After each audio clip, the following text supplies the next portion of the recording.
c'est moi qui ai fait livrer les chefs d'État, le président de la République en 1982. Et c'est ça qui m'a décidé à fréquenter notre pays. Et je le voyais. Je demandais quand vous me recevez. Et on parlait l'État petit. J'ai vu que l'autorité de l'État, il a changé dans les termes national. Donc il faut parler. Alors moi j'ai 4 points à aborder rapidement. Le premier point, c'est le système électoral. Je fais partie de ceux qui ont milité pour qu'il y ait une représentation proportionnelle. Nous avons été trop étouffés dans ce pays depuis avril 1961 par les partis uniques.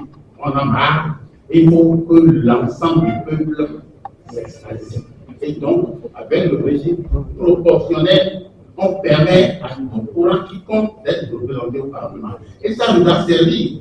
Quand en 1994, il y a eu une évaluation, il y a eu une séparation, le Mali et ailleurs. Mais nous, la crise s'est passée au sein du Parlement.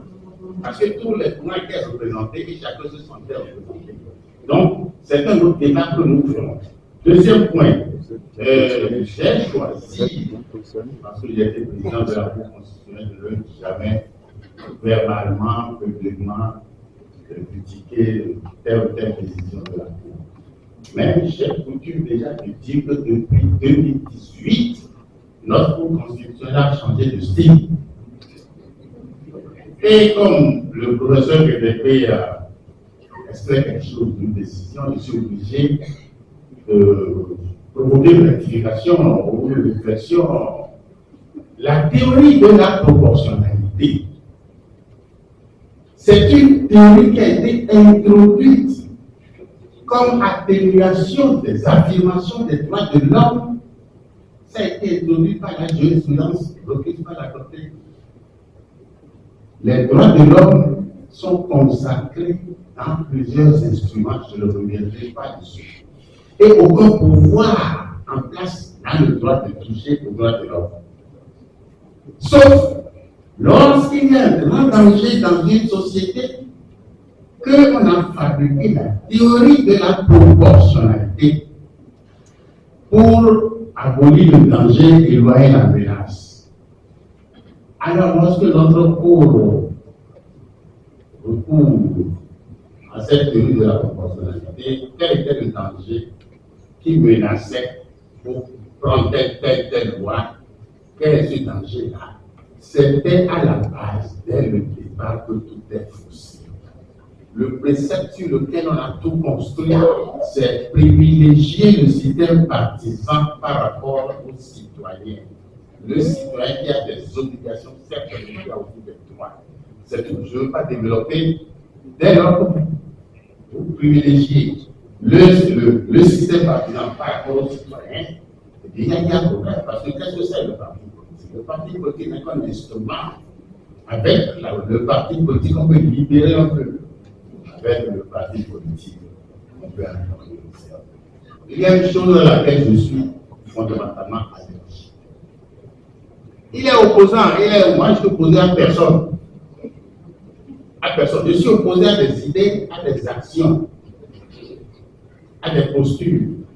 Mais je suis opposé à personne. Je peux me battre avec lui aujourd'hui et je me prends après par la main, on va manger ensemble. Je suis opposant à personne. Mais hier, j'ai lu quelque chose qui m'a choqué. J'ai lu dans Potentiel ceci, l'Église catholique a la remorque des opposants mal inspirés. Grosse manchette.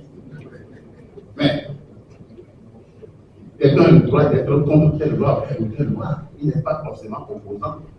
Même dans un régime, à l'intérieur de ceux qui soutiennent le régime, mais quelqu'un peut avoir sur telle question, une opinion divergente.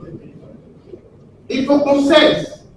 Parce que de notre indépendance jusqu'à 1990 et même au-delà, dès qu'on dit dans une société africaine que quelqu'un opposant à il est à vous l'hégémonie, il est à massacrer, tuer, vous mettre en prison, vous chasser. Je crois que ça, c'est pas bon. Et je termine par une illustration. Quelqu'un a parlé de quelque chose tout à l'heure de soutien. Parce que on a eu Guy Olodougou, nommé par les ambassadeurs à Paris. Et il recevait tout le monde. Moi, je critiquais les cours j'ai aussi fait la solution pour moi. Je discutais, mais quand j'allais à l'ambassade à Paris, je le trouvais. Et d'autres aussi. Alors, une fois, il le pouvait venir ici, on m'a appelé par téléphone, et lui, téléphone, il parlait, depuis téléphone, il disait, monsieur l'ambassadeur, c'est téléphone de monsieur l'ambassadeur, on m'a dit que l'ambassade là-bas, vous recevez des opposants. Et le pouvoir rester la tête, il n'a pas répondu. Il n'a pas répondu. Et silence, on l'a dit, puis un mois après, il ne faut pas les écouter, les opposants, ce ne sont pas des pays noirs. L'ambassade, c'est pour tous les pays noirs. Vous voulez, et ne l'écoutez pas.